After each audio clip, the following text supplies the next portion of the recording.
אתם יכולים לראות את האוהל פורק, אני מתבייש, אני בתור אב שכול, אני מתבייש, ואני באתי אלייך כדי לחבק אותך, גברתי היקרה, להביא לך את זה, של שי, הבן שלי נפל במלחמה, יש לך ספר תהילים של שי, ואני מקווה שבזכות הנה אני מביא לה את התמונה של הבן שלה, שיהיה לך של הבן שלך היקר.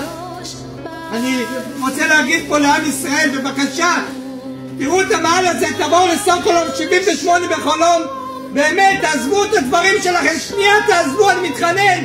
אני מתחנן בשביל האישה שיושבת פה לבד. זה נראה לכם הגיוני?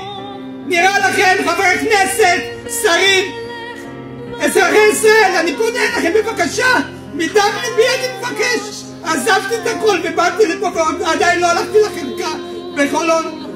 אני מבקש בשביל האישה הזאת. לא יכול להיות, לא ייתכן, משהו לא נורמלי שיושבת פה במעל לבד. לא ייתכן, ריבון עולמים. אני מקווה שהמדינה ראויה לבן שלך שנפל. זה מה שיש לי לחבק אותך. שלא תביאו את מצעד, שתשמור אותך. אתם חזקים. תודה רבה, תודה.